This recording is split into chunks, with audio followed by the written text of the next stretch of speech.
अवधूत चिंतन श्री गुरुदेव दत्त. श्री स्वामी समर्थ. आपल्या चॅनलमध्ये सर्वांचे स्वागत.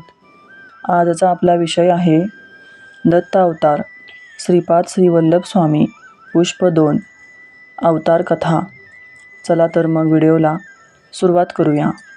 श्री स्वामी दत्तात्रेय आपळराज ब्राह्मणांच्या घरी गेले. त्यावेळी श्राद्धकर्मासाठी आलेल्या ब्राह्मणांचे भोजन व्हावयाचे होते. ते झाल्याखेरीज अतिथीला भोजन घालणे शास्त्राच्या विरुद्ध होते. परंतु त्या तेजपुंज अतिथीला विनमुख पाठविणेही सुमतीला प्रशस्त वाटले नाही व तिने अगत्याने दत्तगुरूंना भोजन दिले. सुमतीचा उत्कट श्रद्धाभाव पाहून दत्तात्रेयाने आपले खरे स्वरूप प्रकट करून तिला म्हणाले की माते, तुझ्या भोजनामुळे मी खूपच संतुष्ट झालो आहे. तुला काय हवे ते माग. त्यावर सुमती समयसूचकतेने म्हणाली की आम्हाला एक सुलक्षणी पुत्र व्हावा अशी आमची इच्छा आहे. कारण आम्हाला 2 पुत्र आहेत, पण आमच्या दुर्दैवाने एक पांगळा आणि दुसरा आंधळा आहे. मग दत्तात्रेयांनी प्रसन्न हास्य करून तथास्तु असा आशीर्वाद सुमतीला दिला आणि ते अंतर्धान पावले. अशा रीतीने अमावास्येला अतिथीला भोजन देऊन तृप्त केल्यावर सुमती यथावकाश गर्भवती झाली. कालांतराने त्या ब्राह्मण दाम्पत्यांना पुत्रप्राप्ती झाली. श्रीपाद असे त्यांचे नामकरण करण्यात आले. विजेच्या चंद्राप्रमाणे श्रीपाद चंद्रकलेप्रमाणे वाढू लागला. 7व्या वर्षी त्यांचे मौजीबंधन झाले व तेव्हापासून तो 4ही वेद खडाखडा म्हणू लागला. इतकेच नव्हे तर मीमांसा आणि तर्कावर तो अधिकारवाणीने भाष्य करू लागला. परिणामी आपळराज व सुमती हे दाम्पत्य व पिठापूरच्या पंचक्रोशीतले ग्रामस्थ चकित झाले. यथावकाश श्रीपादांच्या 16व्या वर्षी विवाहाचा घाट घालण्याचे आपळराज व सुमती दाम्पत्याने ठरविले व आपला मानस त्याला बोलवून दाखवला. पण त्याने स्पष्ट शब्दात नकार दिला व तो हसून म्हणाला की वैराग्य हीच माझी स्त्री असून अन्य स्त्रिया मला मातेसमान आहेत. तसेच जाणे असे उत्तरपंथा. दीक्षा द्यावया साधुजना असे आपले अवतारकार्य असल्याचे श्रीपाद वल्लभांनी त्यांना निक्षून सांगितले. इतकेच नव्हे तर आपण आता तीर्थयात्रेला घर सोडून जाणार असल्याचा मनोदय आपल्या मातापित्यापुढे प्रकट केला. परिणामी त्या दाम्पत्यावर जणू कुऱ्हाडच कोसळली. त्यांनी सर्वार्थाने श्रीपादला कडाडून विरोध केला, पण तो आपल्या निर्णयापासून तसूभरही ढळला नाही. पुढे कलियुगाच्या प्रारंभी मलिन झालेल्या सनातन संस्कृतीला उजाळा देण्याकरिता व भक्तजनांना तारण्याकरिता श्रीपाद श्री वल्लभ नामक हा दत्तात्रेयांचा दुसरा अवतार पिठापूर नामक नगरात झाला. इसवी सन 1320 भक्तानुग्रहाकारणे ते तीर्थयात्रेस निघाले. फिरत फिरत रायचूर जिल्ह्यात असलेल्या कुंवरपूर येथे येऊन वास्तव्यास राहिले. श्रीपाद श्री वल्लभांचे दिव्य रूप असे होते.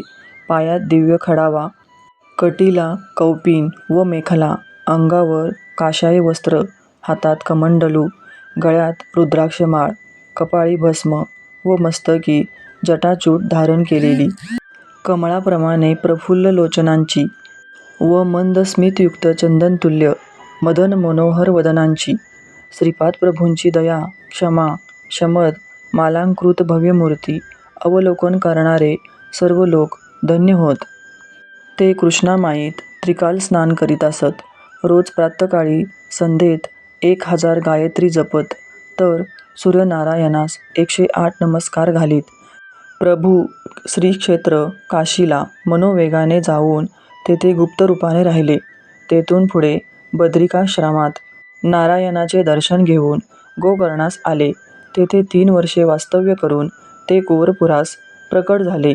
पिठापुरम येथे 16 तर कुंवरपूर येथे 14 वर्ष अशा अवघ्या 30 वर्षाच्या कालावधीत अद्भुत असे लीलाचरित्र दाखवून त्यांनी इहपर लोकातील सर्वांना शाश्वत सुख प्रदान केले.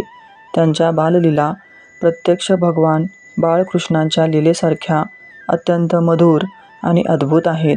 पुढे जप, तप, ध्यान, तपस्या या सर्वांचे फल स्वतःला न घेता सृष्टीला देत आपल्या भक्तांची आश्रीव्याप्तीतून सुटका करण्यासाठी त्यांनी आपले तपोबळ सहस्रपटीने वाढविले.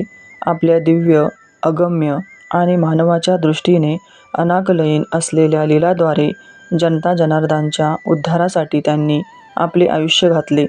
पाण्यावरून चालणे, व्यंग व्यक्तीस अव्यंगता प्राप्त होणे, उपस्थितांसाठी शिजवलेले अन्न कमी असूनही ते सर्वांना पुरून शिल्लक राहणे, लांबच्या प्रवासातही दूध दही लोणी खराब न होता नीट राहणे, अंध व्यक्तीस दृष्टी प्राप्त होणे, मृत जीवास जीवनदान देणे अशा कितीतरी प्रकारच्या चमत्कृतीपूर्ण लीलांनी त्यांचे आयुष्य भरलेले दिसते. या दिव्य लीलांच्या प्रकटनातून प्रामुख्याने संत सज्जनाचे संरक्षण, कर्ममार्गाचे आचरण, गर्वहरण, दुष्टांचे निर्दालन, अस्पृश्यता निवारण, सत्कर्माचे प्रचारण, भूदान व अन्नदानाचे महत्त्व, नामस्मरणाचा महिमा, भूत पिशाचबाधांचे निर्मूलन आदी अनेक गोष्टींचा संदेश दिला. आंध्र प्रदेशातील पिठापुरम येथे या दैवी बालकाने बालवयात म्हणजे 16व्या वर्षाच्या आतच सकळ शास्त्रात, विशेषतः वेदांतात प्रावीण्य मिळविले.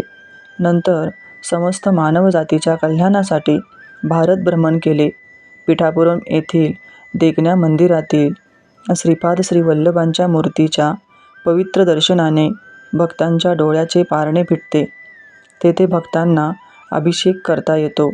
मंदिराच्या प्रांगणात औदुंबर वृक्ष असून तेथे दत्तांच्या पादुका आहेत. पिठापुरम या पवित्र तीर्थक्षेत्री अत्यंत प्राचीन असे कुकुटेश्वराचे दगडी मंदिर आहे. त्यासमोरच एक तलाव आहे. पुढील जन्माविषयी भविष्यवाणी, नृसिंह सरस्वती आणि स्वामी समर्थ अवतार, जन्मसंकल्प, समस्त कल्याणकारी गुणांनी युक्त अशा वासवांबिकेस श्रीपाद प्रभू म्हणाले, तुझा संकल्प सिद्ध होईल. मी आणखी 14 वर्ष म्हणजे या शरीराला 30 वर्षे येईपर्यंत श्रीपाद श्री वल्लभ या रूपातच राहून त्यानंतर गुप्त होईन. त्यानंतर संन्यास धर्माच्या उद्धाराच्या निमित्ताने नृसिंह सरस्वती या नावाने ओळखला जाईन. या दुसऱ्या अवतारात 80 वर्षे राहीन.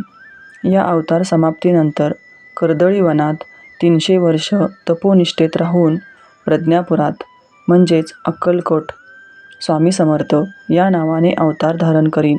अवधूत अवस्थेत सिद्धपुरुषाच्या रूपाने अपरिमित अशा दिव्यकांतीने अगाध लीला दाखवीन. साऱ्या जगाला धर्मकर्माला अनुसरून त्याविषयी आसक्तिरहित करीन. भगवान श्रीपाद श्री वल्लभ स्वामींनी अश्विन कृष्ण द्वादशीस अवतार समाप्त केला. व्हिडिओ आवडल्यास लाईक, शेअर आणि सबस्क्राईब करा. धन्यवाद. श्री स्वामी समर्थ.